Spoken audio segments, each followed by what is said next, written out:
Okay, right. Okay, welcome to the Riverhorse news stream or live stream. And so, as usual, we are going to go through our newsletter first, very quickly, and then we will focus on one of the elements of the newsletter. And as you probably guess, the thing that we're going to focus on is the new Labyrinth card game. I'm so excited about that product. But first, one thing at a time. What else is in the newsletter? Obviously, the first thing you see will be the announcement for the pre-order and the launch of the Labyrinth card game, which we have kept quite quiet until now. And after that, there will be a new one of our creature features for Tales of Equestria. This time is the Sky Serpent.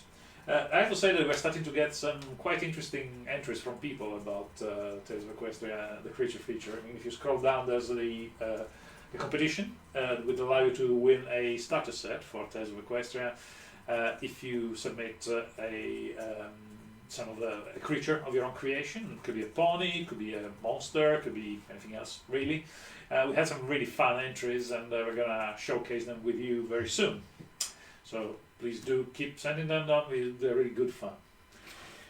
And that follows with another comic by Caesar, which I don't know. I thought last week's one about Pacific Rim was the funniest yet, and again, I think this one is probably better, even funnier. So it's getting funnier by the week, literally. So I can't wait for next week's one to see what it is. But I mean, this one is just hilarious. Seeing Boy and George as a double-ended person. I didn't know he was, because obviously I always seen him to kind of up to here because we always talk across the table, and now I know that one of my employees is a double-ended person, and I'll have to make accommodation for that. So I was a bit shocked at first, but we'll adjust. Then there's the content produced by you guys, and there's a fantastic review, a very good video that showcases the Terminator Rise of the Resistance game over there.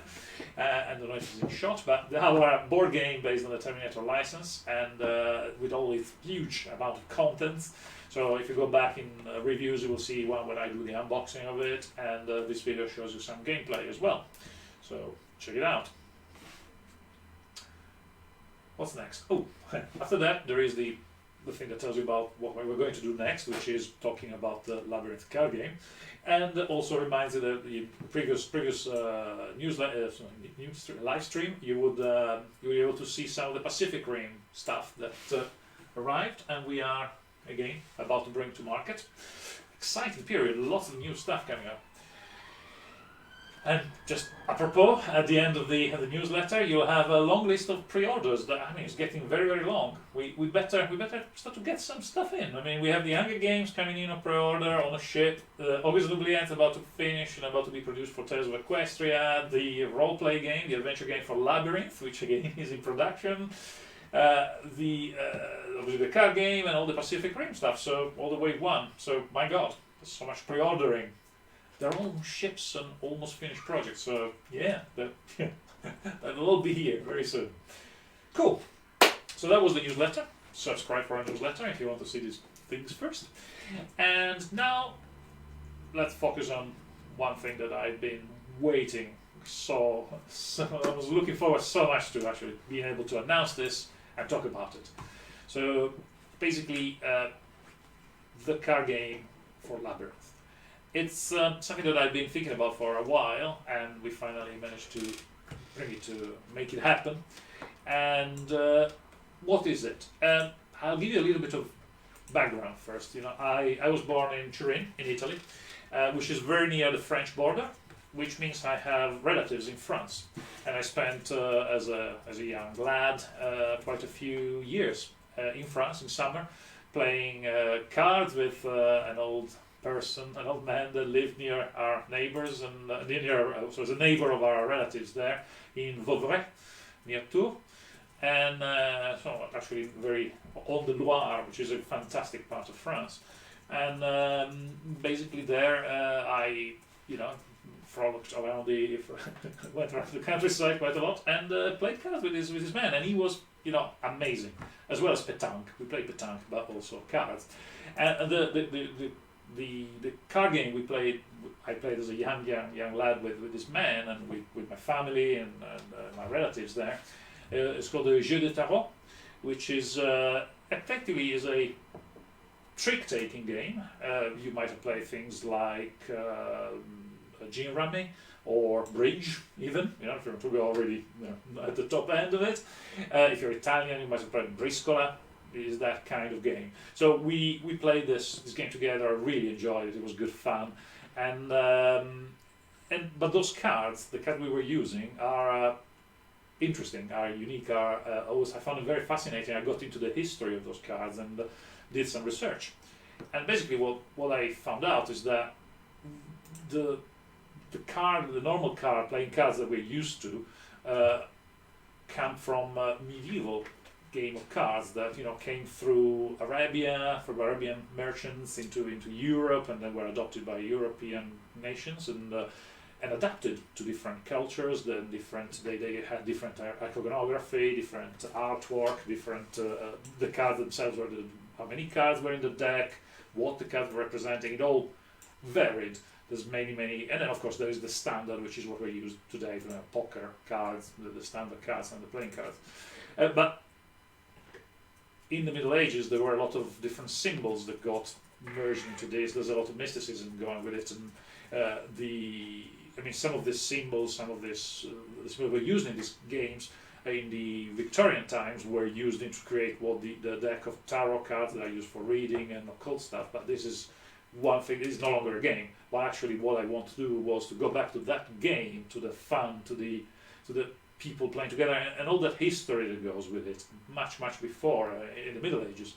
So I went back to that trick-taking games, very, very, very old games from centuries and centuries ago, and so kind of not far from French Jeu de Tarot, moi to speak French, but obviously I wanted to make it ours, so I changed it. I added cards, and more importantly, I thought that Labyrinth, with its mysticism, with its its magic, was perfect as a setting for this game. So basically, I contacted Ralph Horsley, who illustrated other games for us in the past. He's a very famous illustrator who worked on Magic, Dungeons and Dragons, Talisman, lots of things. Check out his portfolio online. You recognize a lot of his artwork. And so basically, with Ralph, he was very excited at the idea of working on a Labyrinth game. And so we went through the different styles of artwork that would complement the idea of the medieval game of cards.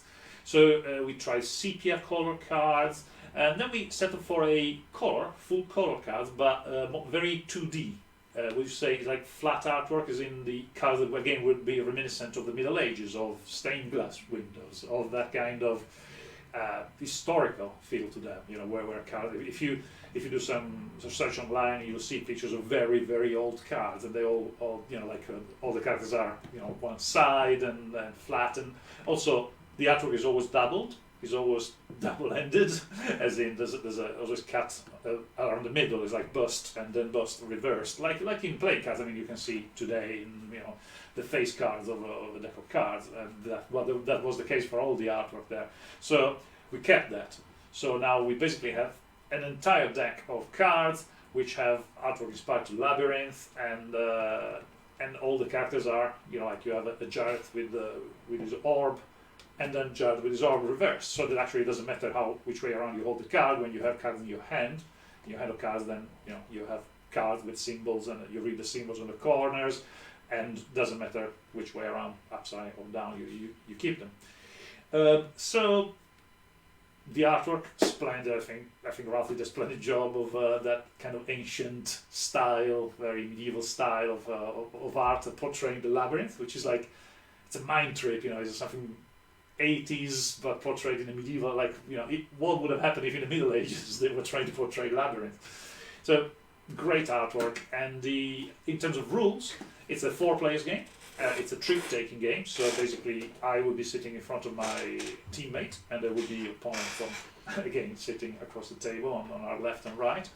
And as a team, we do a we do a hand. We have a hand of cards, and we do a trick, and you have to. Each person throws a card in, and the highest ranked card wins. And then you repeat until you run out of the hand, and then you count the points that your team has done. The interesting thing is that you don't speak to your teammates, so you have to kind of understand one another, lead strategies together. So it's a good game. It's a I would say that, of course. I played it again. I tried it at home with my family, with my daughter. The base basically I've made two versions of the rules. The rules are actually a page and a half. There's an A5 page and a half of text, which basically are trick taking with a couple of special rules for some special cards, but not a lot. There's just a little bit of flavor and trickiness there. So there's a set of base rules, core rules, as I said, which are 1.5. Which the complexity is not too high. There's still strategy in there. It's still interesting and fun, but is not quite as complex as more sophisticated games like Bridge. And it can be enjoyed by the family. I mean, I played with my daughter, we enjoy it, it's great fun, and it's very colorful.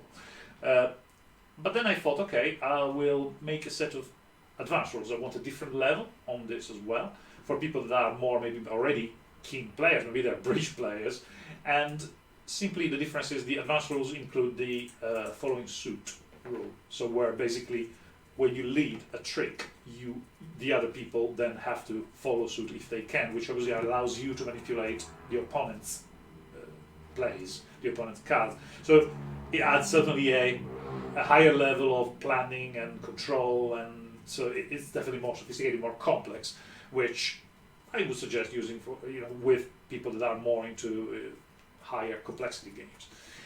So a bit simple or more advanced, but again is not a long game, good fun little game. We kept the price very low, it's very transportable, but I mean the box itself looks gorgeous. Thank you Pete Borlace for laying out the game and the box. So we basically finished now the production, the approval, so the thing is going in production now. Everything going well. This should be here for Christmas, before Christmas, like maybe November. Actually, November is the time where we plan to have it on sale. Of course, now we launch a pre-order, so hopefully the first print run will run out of stock instantly. That's what we expect, but you never know. So if you want to secure your copy, the best thing you can do is pre-order it either from us or go to a store. Actually, we prefer if you go to a store and go, can you buy me some of these in, because that obviously is good for you because you save on shipping instead of buying it directly from us, and it's great for the store as well. So we support the local friendly gaming stores. I suppose now I can show you some of the cards, and the plan is that little by little we will release more images, like regularly. We'll reveal a little bit at a time what's in the deck, but of course you can already see quite a few examples that give you an idea of actually what's in the deck. So I'm told that by magic here I can actually show cards. Have we already shown some cards of the medieval style? We have already. Okay, so now the tarot is the Jeu de Tarot French game is the historical one. You've seen some pictures of it, but now our card game. Let's begin with some examples of the like in the Jeu de Tarot. There's 4 minor suits, less powerful suit of cards, and 1 more powerful suit of cards, the atout.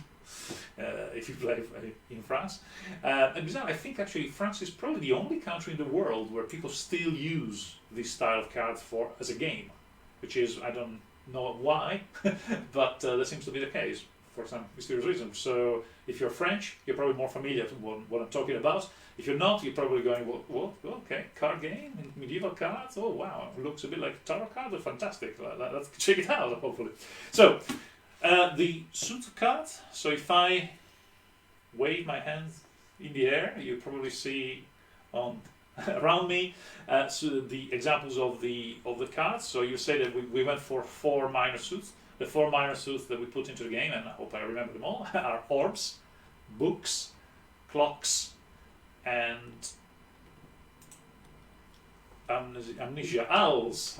Of course, I'm using the impression of the owl and owls. So those are the four minor suits, the less powerful ones. So there's 14 cards in every suit. Starts from the ace, then 2, 3, 4, 5, 6, 7, 8, 9, 10. Then the jack or valet, the chevalier, the cavalier, and then the queen and the king, which of course the queen tends to be Sarah and the king tends to be Jareth in our case. And of course these cards are populated with goblins and characters. Our friends Ludo, Sedidimus and Hoggle of course feature a lot in these. For example, in the book suit, we know that Sarah is the queen. Is she to my left here? Am I waving in the right direction? Magic. And then, for example, then we have the Goblin King dancing. There's a classic magic dancing inspired card, which I think is great. Captures a lot of the fun of the movement of the Bowie singing as Jareth. I love that card. And other cards we added, of course, because again this is a different game. It has unique features. Is the fair and unfair cards. The fair and unfair cards are already part of the major suit, the stronger suit, which I call Labyrinth, as in cards of the Labyrinth, and they are kind of like the strongest, the trump cards of the game. So like a superior major suit, major arcana, as sometimes they're referred to, and they are. For example, the fair and unfair are special cards that have special rules in the game, and they kind of are part of a. There's a pair of them, so they kind of work together a lot. But of course, you see other characters you recognize, and we use them all in the cards in the suit, like the worm, or the wise man. Still to my left. Voila. Or indeed the fieries. Fiery here as another card. So as I said, we'll populate the gallery on our Facebook page with more illustrations, so maybe once a week or something like that, leading to the release of the card game. And if you are interested, of course, I forgot to say, but if you have any questions, feel free to ask in this forum or on our pages in Facebook, and of course we'll answer your questions, like about rules, about the cards, about the products. So yeah, feel free to contact us if you have anything that you want to know. I think everything that I wanted to say I have said. In the future maybe we'll play a few hands, or maybe a whole game of the game here when we have the cards, and so stay tuned. And hopefully I'll talk to you later.